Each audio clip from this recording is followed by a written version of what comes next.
In this video, we're going to talk about quadratics in vertex form. So just a quick review. We're used to seeing equations of parabolas that look something like this, right? Y equals x squared plus bx plus c. Sometimes also there's a value in front of the x here. This is called standard form.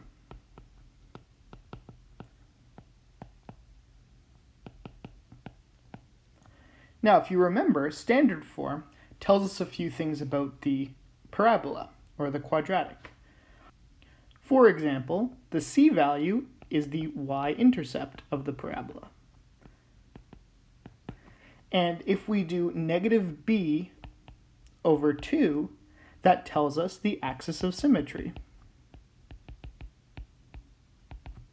Right? It's usually x equals b over 2. That's the equation of the axis of symmetry. Right? So, for example, if I have this quadratic here, x squared plus 4x minus 2, we would expect the y-intercept to be negative 2, right? I'll write this over here. The y-intercept to be 0, negative 2, right? It's on the y-axis. And we expect the axis of symmetry to be x equals, well, we do the negative b value over 2. And b is 4, so the negative b value is negative 4 divided by 2 is going to give us negative 2. So we'd expect an axis of symmetry at x equals negative 2 and a y-intercept at 0, negative 2. I can actually show to see if that's correct. I can reveal this graph. There we go. So looking at this graph here, we see it has an axis of symmetry here that goes down the center of the parabola at x equals negative 2. And it looks like the y-intercept is also at negative 2, right? So that works out. Now the problem with this form of an equation is that it's not so easy to find the vertex. Remember, what we can do is we can plug in this x value into this equation in order to find the vertex. That's not very convenient though. So we actually have another form of this equation called vertex form, which is an easier form of the equation when we want to find the vertex. So let me actually write that out for you here. What that's going to look like is y equals, we got the bracket x minus 2, x plus 2, and then that whole thing squared, and then minus 6. So do you see what happened? When I did that, it made a blue parabola right on top of that red parabola. They're essentially the same parabola. So I can hide the blue one and you see the red one. I can hide the red one and show the blue one. And they're the same parabola, just one's on top of the other. So what that tells us is that these two equations are actually the same thing. They just look a little bit different. Now, one other thing you might notice about this equation is that there's different values in here, right? So for the standard form, we had a 4 here and a negative 2 here. For the vertex form, we have this positive 2 here and this negative 6 here. Well, first of all, I want you to look at where the vertex of this parabola is. The vertex of this parabola is at negative 2, negative 6. Now, if you look at this equation here, you see those two numbers. So starting off first with this positive 2 here, we notice that that number sort of looks like this negative 2 here, or the axis of symmetry. And in fact, that is the axis of symmetry. It's just the negative version of it. So the axis of symmetry is always the negative of this value here in the brackets. And you also notice that's the same as down here. And we know that the axis of symmetry has the same x value as the vertex, right? So the axis of symmetry is negative 2. That's also the x value of the vertex. And we know that the y value here, look, the negative 6 that you see in this vertex is also this value here. So what this tells you is those two values in the equation, if we just look at them, they tell us where the vertex or the axis of symmetry is. So in general, this is what the equation looks like in vertex form. So the h value, what it's going to tell us is it tells us where the axis of symmetry is. Right? And what that is, that's just x equals h. Whatever that h value is, it is. And notice how there's a negative here, so you always have to take the opposite sign of whatever appears in the equation. And this k value and the h value together tell you the vertex. It tells you the vertex is just at whatever those h and k values are.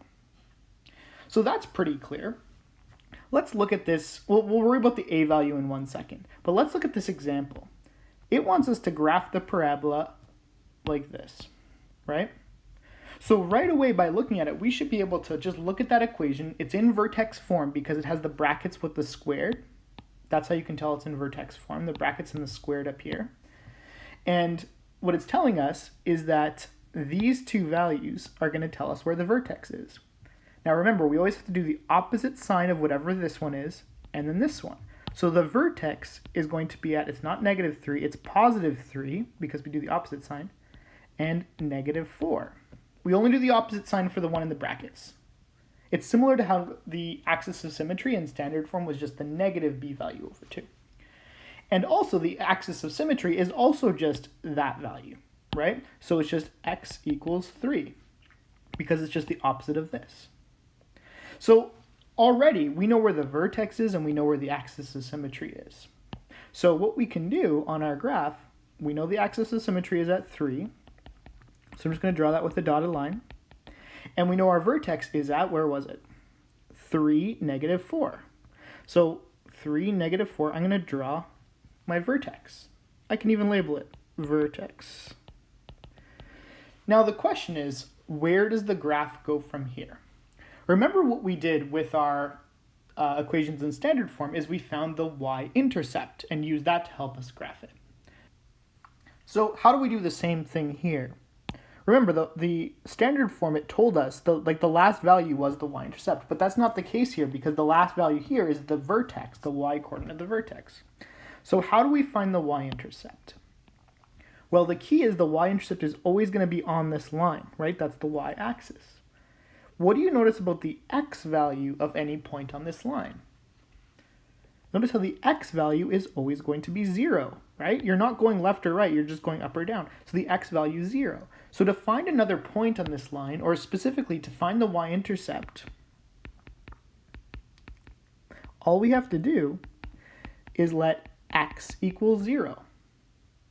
So let's try that. If we plug in x equals 0 into this equation, what do we get? Well, we'll get y equals 2 times 0 minus 3 squared minus 4. So if we do that on a calculator, you'll get 3 squared, which is 9, times 2 is 18, 14. So what this tells us is that our y-intercept is at 0, 14.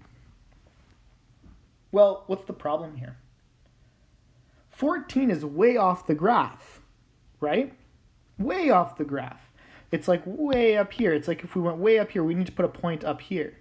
Now that's pretty inconvenient, right? We don't want to have to put a point way up there. So there is a little trick that we can do. In order to graph this, we don't actually need the y-intercept. We can use any other point on the graph. Like if we knew a point close to the vertex, we could use that to graph it. So that's the trick. Let's find another point. And in general, it's a good idea to choose a point close to the vertex. So we know the vertex is x equals 3. So in order to pick another point, let's just choose x equals 2. So I'm going to call this another point. I'll put it down here. We'll zoom in a little bit too. And we'll do x equals 2 because that's very close to the vertex. If we do that, we're going to get y equals 2. What's the equation again? 2. And then we're going to put that 2 in there. So we're going to put 2 minus 3 squared minus 4. And if we do that, I know we're running out of space here. But if I do that on my calculator, I'm going to end up getting 2 times 1, because negative 1 squared is just 1, which is 2, minus 4, which is negative 2. So I end up getting that another point on this graph is going to be at x value of 2, y value of negative 2. So to graph that, 2, negative 2 is a point right there. So now we have the vertex and we have another point on the graph. So I even left a space for this up here. So this is going to be 2, negative 2. And what we can do is we can start at the vertex and we can cross through that point there, just like that. And remember, we know that the parabola is symmetric, so we can just do the same thing on the other side. Just try to repeat it like a mirror image on the other side. So that other point just gives us a sense of which direction it goes from the vertex. There we go. That's a good sketch of a parabola. The last piece of information here asks if the parabola opens up or down. What I mean by this is that, see how the mouth of this parabola is facing upwards? Like it opens and these arrows are pointing up at the end? That tells us that the parabola opens up. If it was the other way around, if the parabola, for example, looked like this, that would be opening down. So what I want you to try here is I want you to try this your turn question by yourself. I want you to try to figure out where the vertex is, the axis of symmetry, find another point on the graph, and you do not need to do the Y-intercept. You can do any point that's close to the vertex. The Y-intercept might be okay, you can plug in x as 0, but you can plug in any point close to the vertex, okay? Any x value close to the vertex, and then tell me if it opens up or down. So pause the video here, try it yourself, unpause, and see if you get the right answer. So there's the final answer. That's what it should look like. You should have got that the vertex is at 1, 3. And again, it's because it's the opposite sign of what's here. So not -1, but +1. And then 3, +3. The axis of symmetry is just the same as that x value. And then the other point that I chose was at the y-intercept. I chose 0 because 0 is very close to 1, right? You could have chosen 2, or maybe even 3 would have worked okay here. But I just chose a value close to 1, which was 0. And that gave me that the y-intercept was at 0, 1. So the other point I got was at 0, 1. So I plotted that point, and then starting at the vertex, I went through that point and then repeated the same thing on the other side to get the parabola that looks like that. This is a parabola that opens down. So now I want you to try these 4 questions. Remember, in order to sketch a parabola that's in vertex form, first you need to find the vertex and then find one other point. If you can do that, based on those 2 points, you should be able to sketch the parabola. So that's what I want you to do. Okay, pause the video here, try it yourself, unpause when you're done. Okay, so here are the solutions to the first 2 questions. The vertex for this one is at 2, -1. Remember, that's the opposite sign here for this, so that's why it's +2 and -1. The other point that I chose was x equals 1. When I did x equals 1, it gave me a value of 2, so the other point is 1, 2, so I got that point here. If you did on the other side, if you did 3, you would have got this point right here, which still would have given you the right shape. The second question, the vertex was at 2, -1 again, but the other point, when I plugged in 1, it gave me 1, -2. So the shape of this one's a little bit different because the other point was down here, so that made the parabola go down like this. Again, if you plugged in another number, say you plugged in 3, you would have got the point over here, which should have still given you the same shape. This next one was a little bit different because it was missing that final value. This wasn't here, right? But when there's no number there, you can assume it's sort of like +0. So the vertex is going to be at -3, because it's the opposite of this one, and 0. So that's where it is here. And then the other point that I chose that was close to -3 was -2. So I plugged in -2, and when I did that, the y value is 3, so the point was right here. So I created the parabola by starting from the vertex and going up, and then doing the same thing on the other side. And the last one, the vertex was at 4, 3. The other point that I plugged in, the point that was close to 4, was 3, so I plugged in x value of 3, and when I plugged into the equation, it gave me a y value of 2.5. So if I plotted that, 3, 2.5, it gives me this point here. So I started from the vertex and went out like this. This one's a little bit of a wider parabola, right? But that's it. That's essentially it. So you can graph a parabola when it's in vertex form by finding the vertex, finding another point, and just sketching it based on that.